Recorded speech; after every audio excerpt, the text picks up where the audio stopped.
Now I come to another sutta, 4.20.198. The Buddha said, "Monks, these 4 persons are found existing in the world. What for?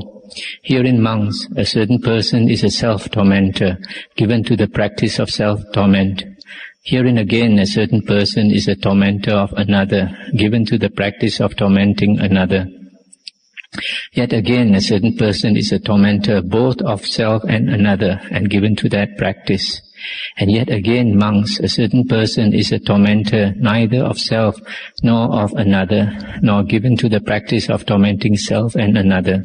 He who torments neither self nor another in this very life is no more hungry. He is allayed. He has become cool. One who has penetrated bliss, who dwells with self that has become Brahma. And how, monks, is a person a self-tormentor, one given to the practice of self-torment? In this case, a certain one goes naked. He has loose habits. He licks his hands clean. He will have none of your "come in, your reverence," or "stop a bit, your reverence."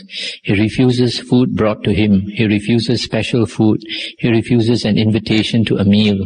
He refuses food straight from the pot or straight from the pan, or within the threshold of a door, or among the firewood, or among the rice pounders. He refuses food when a couple are eating, or from a pregnant woman, or from a woman giving suck, or from one sleeping with a man. He refuses food from a mixed collection, or where a dog stands by, or where flies are swarming. He eats neither fish nor flesh, drinks no liquor nor intoxicant, not even rice gruel. Stop here for a moment. Here the Buddha is describing those unbeneficial ascetic practices that are practiced by these external ascetics who torment themselves. They inflict they believe in doing all these practices which actually bring on suffering. For example, he goes naked, he licks his hands, and then when people call him to come in, he refuses to come in. When people ask him to stop, he refuses to stop. He refuses special food, and then he's got a peculiar sense of compassion. When a couple are eating, he refuses to take food from them. Maybe he thinks that they will not have enough to eat. When a pregnant woman wants to give him food, he refuses. Maybe he thinks that the baby inside that woman might not get enough nourishment. When a dog is standing by, he refuses to accept food because he thinks the dog might have less food to eat because he accepts food. When flies are swarming, also he refuses because he thinks of compassionate thoughts towards the flies, etc. Then the Buddha continued. He asks alms from one house only. He is an eater of one mouthful.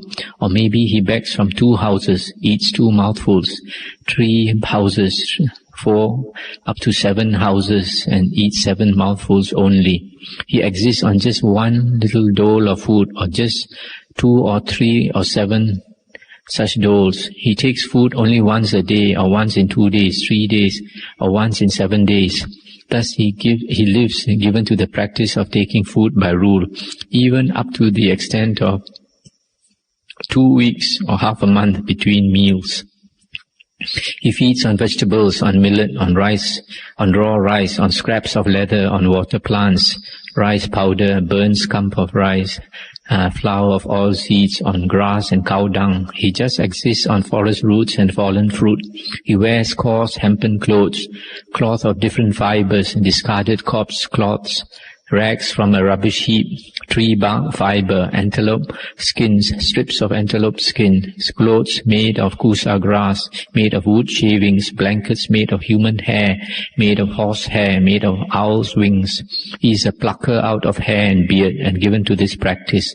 He remains standing and refuses a seat. He squats down and keeps a squatting position. He is a bed of thorns man. He makes his bed on spikes. He lives given to the practice of going down to the water to bathe, even to a 3rd time in the evening also. Thus in diverse ways he lives given to these practices which torment the body. Thus monks is a person a self-tormentor and given to that practice. Just stop here just to comment again. Here if he begs for his food, he begs maybe from one house or 2 houses only, or 3 houses, up to 7 houses maximum. And this is not a Buddhist practice, but later books, they got confused with these external ascetics, and they said that Buddhist monks are supposed to beg from 7 houses only.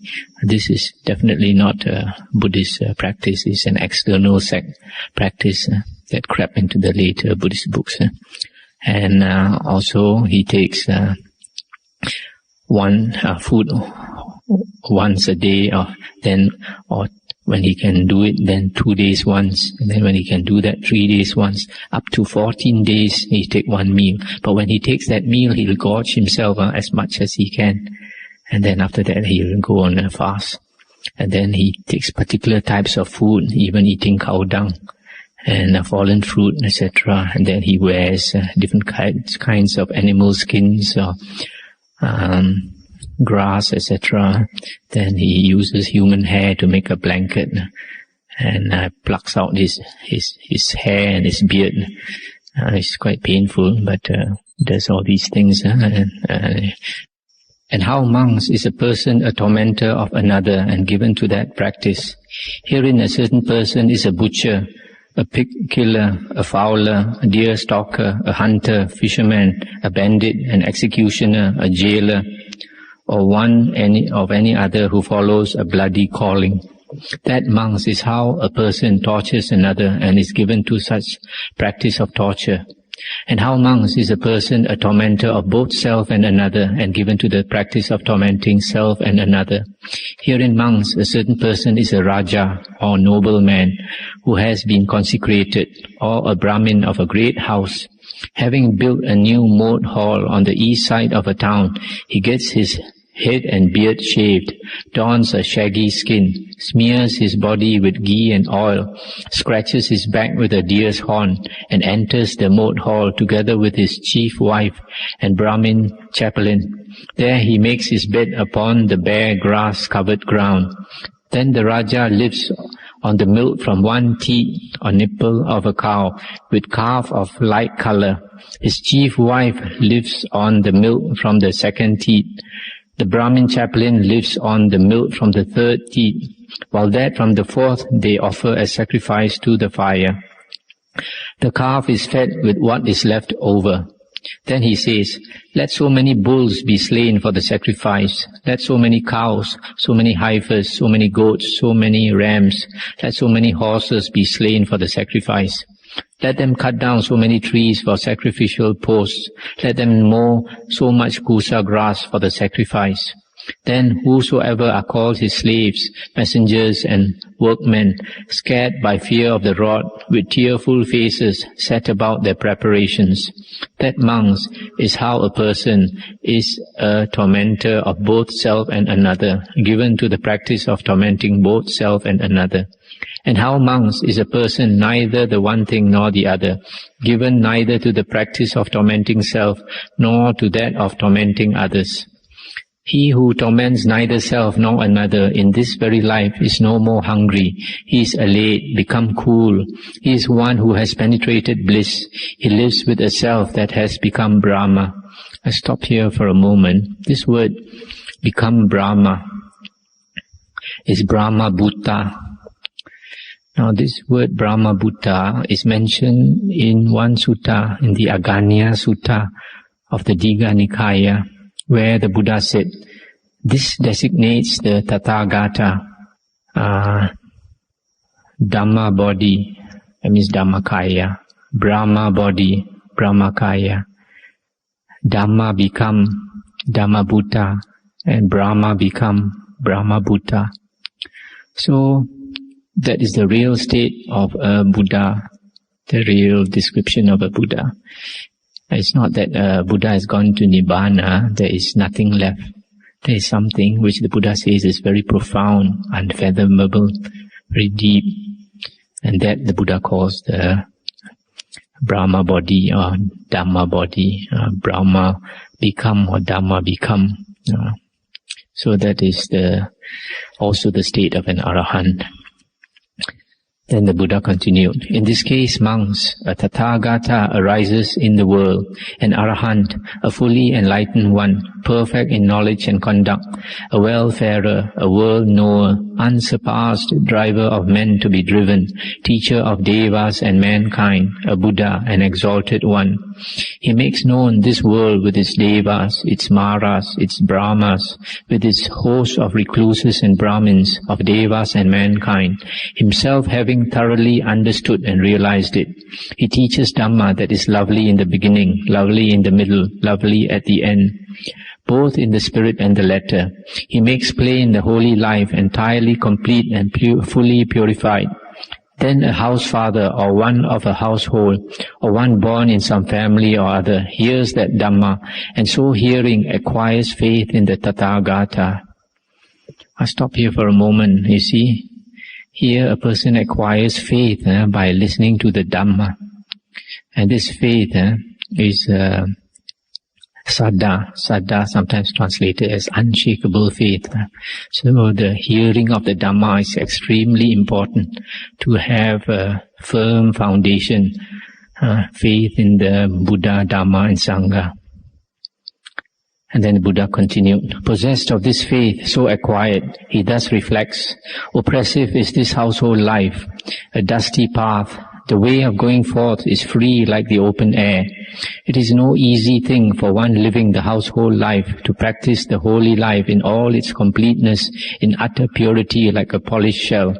How if I were to get my beard shaved and donning the saffron robe, were to go forth from home to the homeless?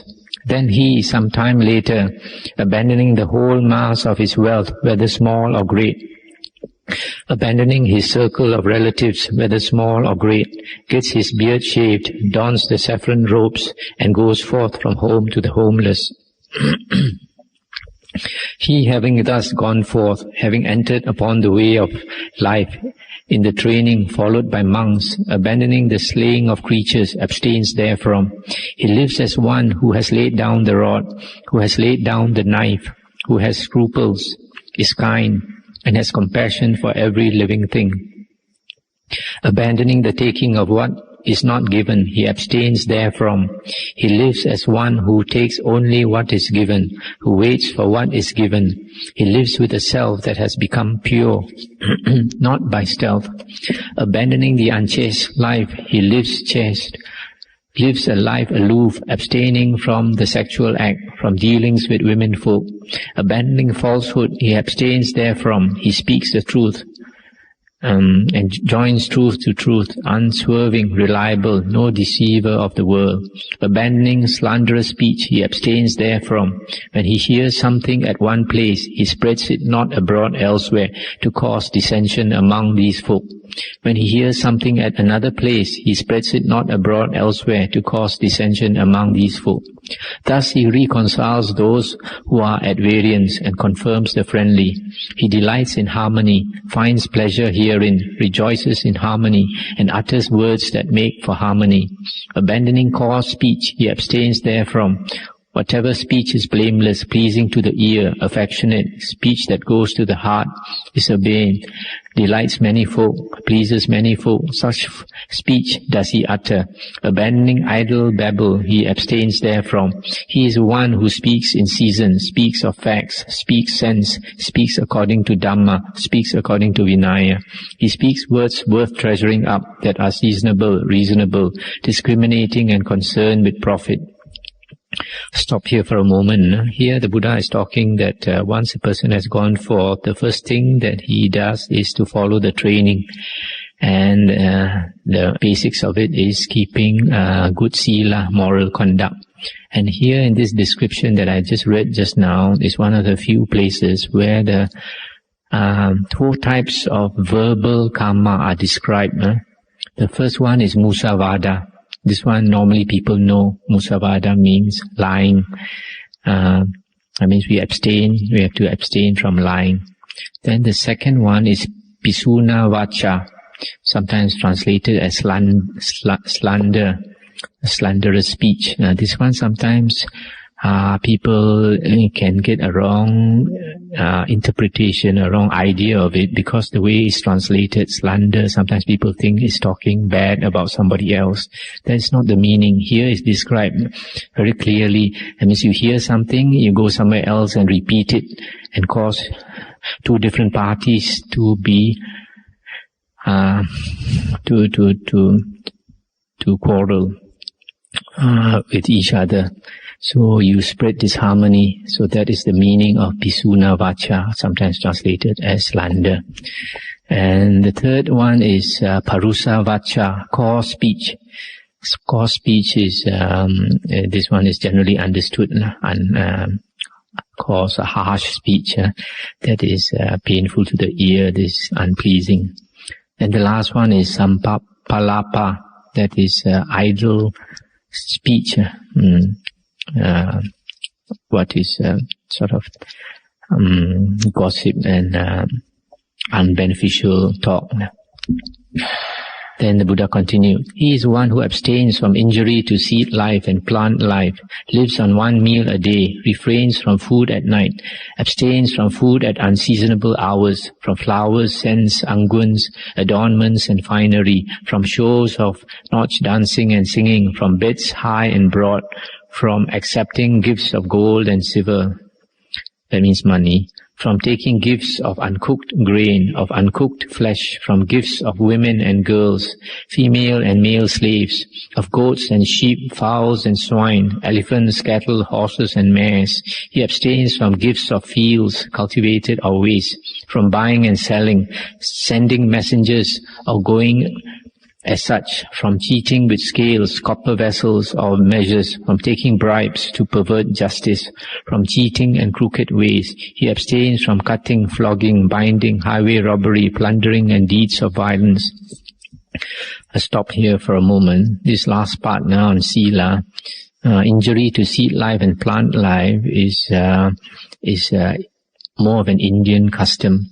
The Buddha did not say that we cannot injure seed life and plant life in as the other external ascetics do. The Buddha was more lax on this, in the sense that the Buddha said that for a monk, for example, if a fruit is offered, then if a lay person cuts it or pokes it, then the monk can eat, even to the extent of damaging the seed. That means it is made allowable for a monk. So the Buddha did not actually, was not strict in this, to the extent of some external ascetics who considered plant life as a living being, a one faculty living being. And then 1 meal a day. This 1 meal a day is the Buddha asked his disciples to practice it so that they don't become too fat, because that's not conducive to meditation.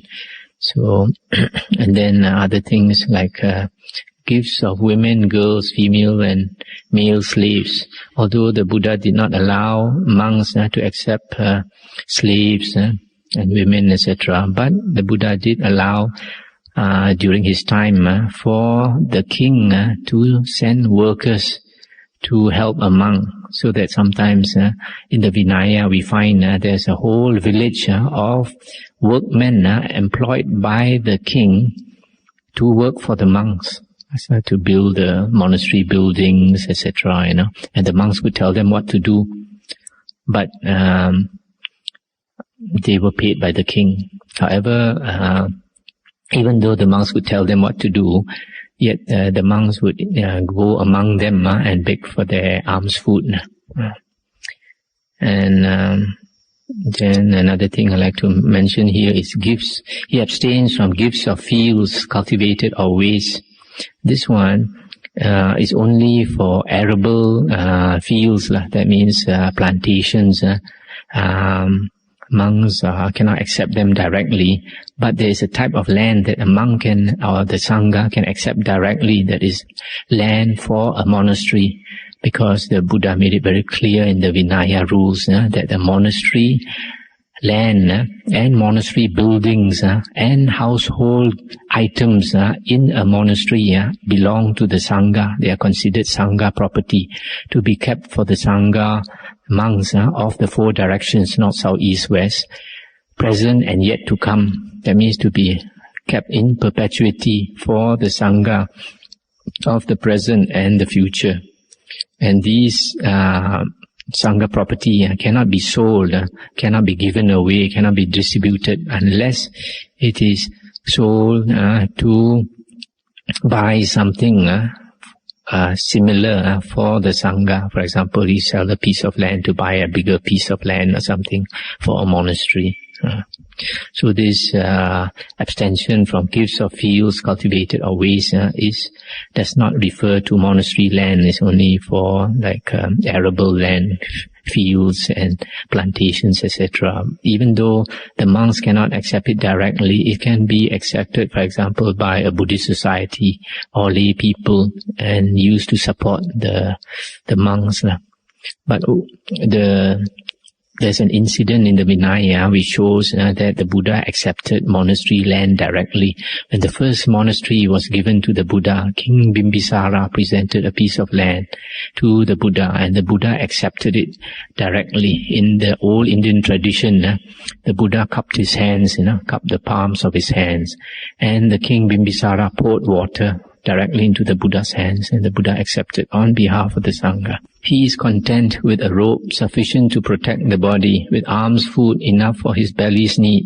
Wherever he may go, he takes these with him. Just as, for instance, a bird upon the wing, wherever he may fly, flies with the load of his wings. Even so, a monk is content with a robe and takes these with him.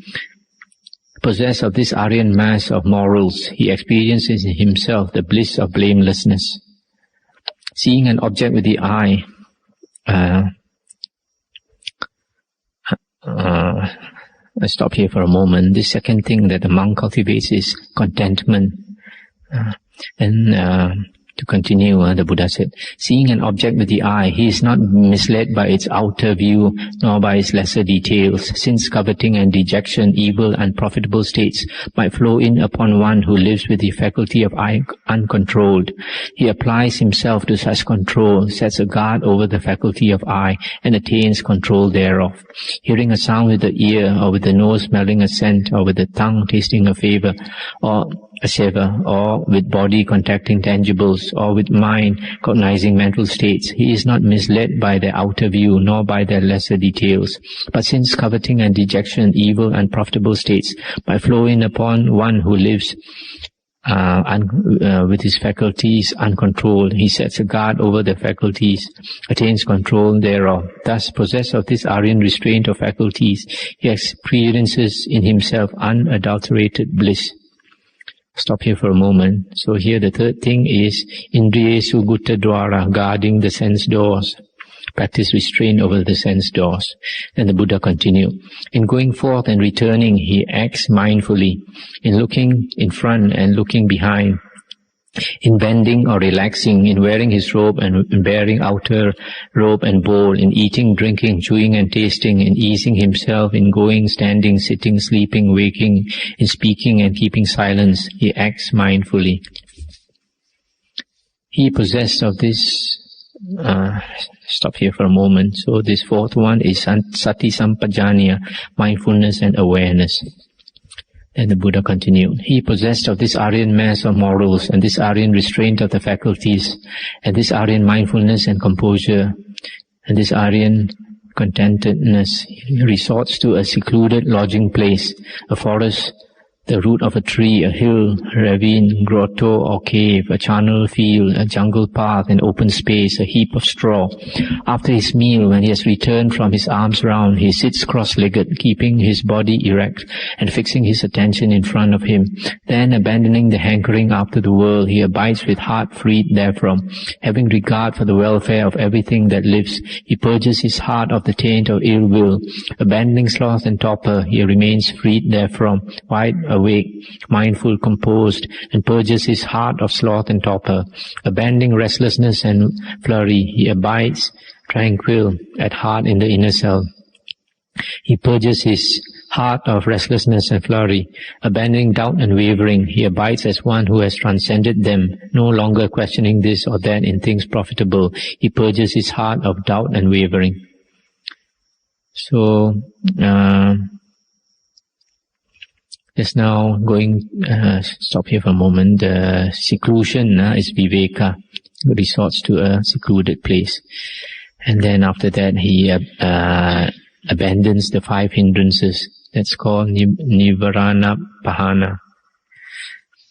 Thus abandoning these 5 hindrances, these stains of the heart which cause the weakening of wisdom, aloof from sense desires, aloof from evil conditions, etc., he attains and abides in the 1st, 2nd, 3rd and 4th jhanas. Then with heart calmed and purified, cleansed and flawless, void of taints, grown soft and pliable, fixed and come to utter peace, he bends down his mind to the knowledge of how to destroy the asavas. He comes to know as it really is. This is dukkha, this is the arising of dukkha, this is the ending of dukkha, this is the practice going to the ending of dukkha. He comes to know as it really is. These are asavas. This is the arising of asavas. This is the ending of asavas. This is the practice going to the ending of asavas. In him thus knowing, thus seeing, his heart is released from the asava of sense desire. His heart is released from the asava of becoming. His heart is released from the asava of ignorance. By release comes the knowledge, I am released. He comes to know, destroyed is rebirth, lived is the holy life, done is what was to be done. There is no coming to this state of things.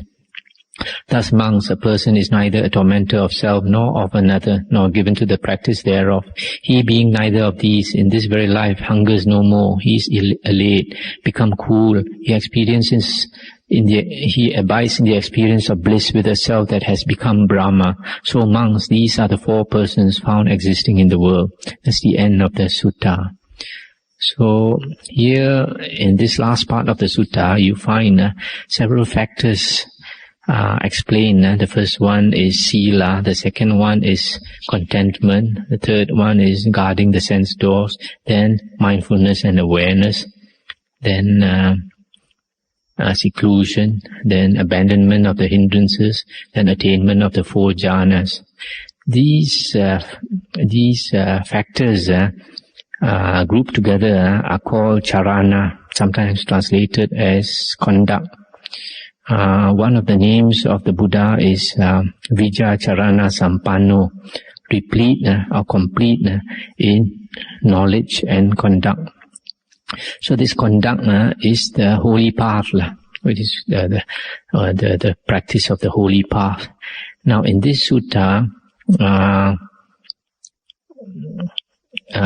these factors that I've just read to you just now, 3 factors are not in here. And these, in other words, there are 7 factors here mentioned, 7 factors, and 3 are not mentioned, and the 3 that are not mentioned is got from other suttas. The first one is moderation in eating, bojane matanyuta. The second one is devoted to wakefulness, jagarya nuyoga. The third one is the 7 true dhammas, Saddhamma, faith, conscience, remorse, much learning, energetic effort, mindfulness, wisdom.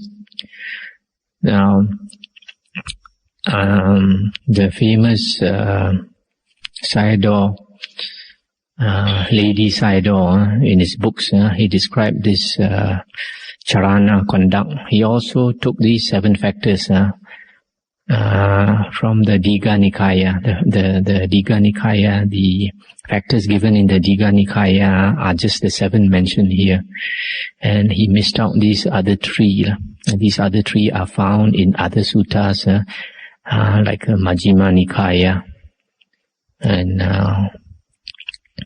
also Anguttara Nikaya, like earlier I read that sure course, if a monk possesses 3 things, he's on the sure course, and these 2 factors were mentioned there: moderation in eating and devoted to wakefulness. And these 7 saddhamma is found in the Majjhima Nikaya.